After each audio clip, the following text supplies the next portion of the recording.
شعر خانی مرثیہ خانی در ایام اذان میں اشعار اور مرثیات معاملہ. اس سلسلے میں آخری امام حضرت آبا امام علی بن صلی اللہ علیہ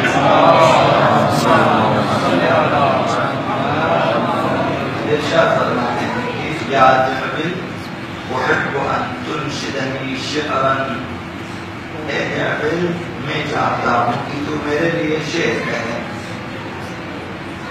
فإن هذه الأيام أيام حزن، یہ ایام عاشوراء، ایام محرم الحرام، یہ ایام غم ہیں، غم کے ایام ہیں. كانت علينا اہل بیت علیہ السلام، ہم اہل بیت کے لیے یہ ایام غم قرار پائی ہیں. تو ان دنوں میں تو ہمارے لیے شعر کہا کرے، مرثیہ پڑھا کرے، نوحے پڑھا کرے، اہل بیت کے غم میں اشعار کہا کرے. اسی طرح سے فرمایا جعبل سے آٹھویں امام نے یا جعبل ارد الحسین علیہ السلام، اے جعبل حسین علیہ السلام کے لیے مرثیہ کہا کرو، ان کے غم میں مرثیہ پڑھا کرو. فأنت ناصرنا ومادحنا ما دمت حیا، اگر ایسا کرو گے تو جب تک زندہ ہے، تو جب تک زندہ ہے ہمارے ناصر و مددگار اور ہمارے مدحت خان رہو گے. آقا حسین کے بارے میں مرثیہ پڑھنا ان کی نصرت ہے اور ان کی مدحت ہے. یہ اہل بیت قبول فرماتے ہیں کہ تو ہمارے مدح خان ہیں، ہمارے مددگار ہیں. فلا تقصر عن نصرنا ما استطعت، لہذا جہاں تک ممکن ہو ہماری نصرت میں کوتاہی نہ کریں. یہ جو مرثیہ سرائی ہے، یہ جو نوحہ خوانی ہے یا اشعار جو ہم اہل بیت کی شان میں بیان کرتے ہیں، خصوصاً ان ایام اذان میں، ایام محرم الحرام میں، ایام سفر میں اس کی اہمیت ہوتی ہے. معلوم ہے کہ اشعار ایسے ہونے چاہیے جن میں اہل بیت کی شان بیان ہوئے،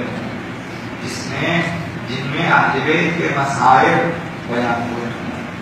ایسے اشعار جن میں صرف لوگوں سے داد لینا مقصود ہوتا ہے، ان اشعار کا اہل بیت سے کوئی تعلق نہیں ہے. وہ اپنے لیے لکھتے ہیں، اپنے لیے پڑھتے ہیں، دوسروں سے داد دیتے ہیں، خوشحال ہو جاتے ہیں اور چلے جاتے ہیں. اشعار میں ہمیشہ اہل بیت مد نظر رہے. اگر کربلا کو نگاہوں میں رکھ کر مرثیہ پڑھیں گے، نوحے پڑھیں گے، آپ پڑھنے والے کے دل پہ ضرور اثر کرے گا. اگر لوگوں کی طرف توجہ ہے اور لوگوں سے داد لینا ہو تو آپ کے دل پہ ان کا اثر نہ ہوگا، ان مرثیوں کا، ان نوحوں کا اثر نہ ہوگا. تو لہٰذا آپ مقبول بھی نہیں ہوں گے.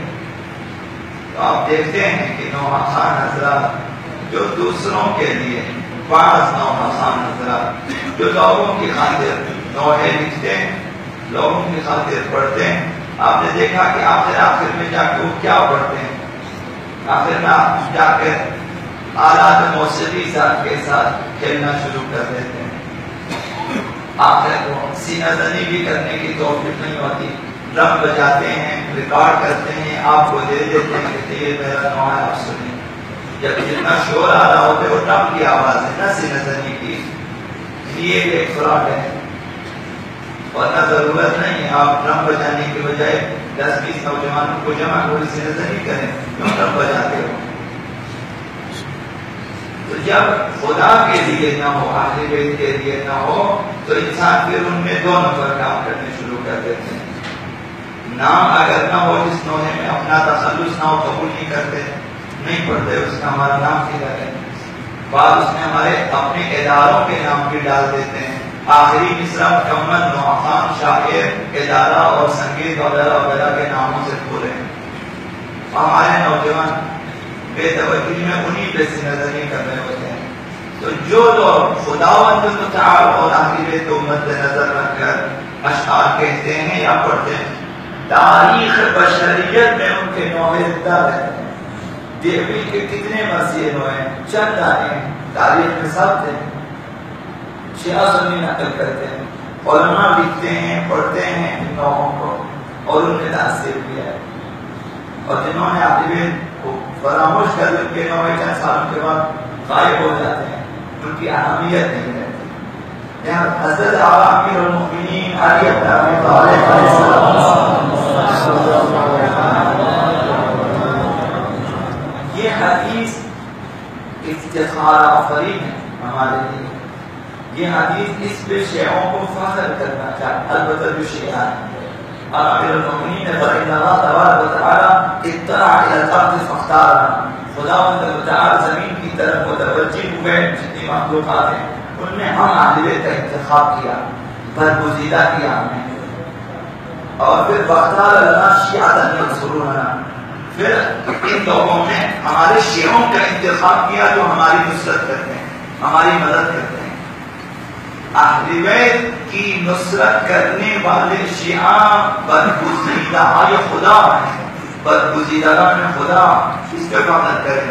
اگر آپ کے ہاتھ سے، اگر آپ کی دولت سے، اگر آپ کی زبان سے اہل بیت کی نصرت ہو رہی ہے تو آپ سمجھو خدا نے کچھ میرا انتخاب کیا ہے.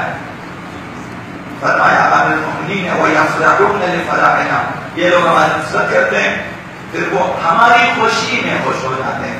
وَيَحْزُنُونَ لِحُزْنِنَا، ہمارے غم میں غمگین ہو جاتے ہیں. ان کا اپنا نہ غم نہ خوشی. دیکھتے ہیں اہل بیت کی خوشی ہے، یہ خوشحال ہے. اہل بیت کے لیے غم کیا ہے، ہم یہ غم زدہ ہوتے ہیں. یہ نشانیاں ہوتی ہیں شیعوں کی.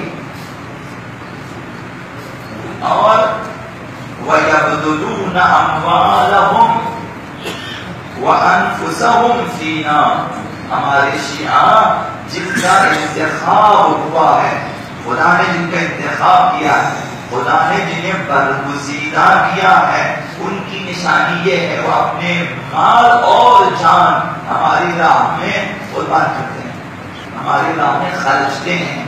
خود بھی کام کرتے ہیں، جان اپنے اموال کو بھی خرچتے ہیں.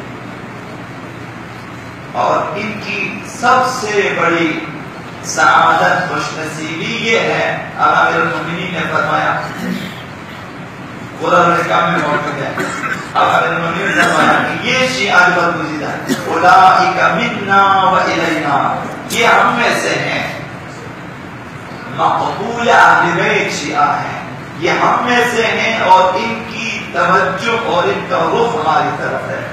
اولئک منا و الینا، یہ کامیابی ہوتی ہے. اہل بیت امیر المؤمنین گواہی دیں کہ یہ شیعہ جو ہماری نصرت کرتے ہیں، ہمارے لیے مال خرچتے ہیں، ہماری راہ میں کام کرتے ہیں، حتی جان بھی دے دیتے ہیں، یہ ہم میں سے ہیں اور ان کی راہ ہماری طرف ہے. تو ظاہر ہے کہ ان کا حشر نشر بھی اہل بیت کے ساتھ ہوگا. یہ بڑی سعادت ہوگی.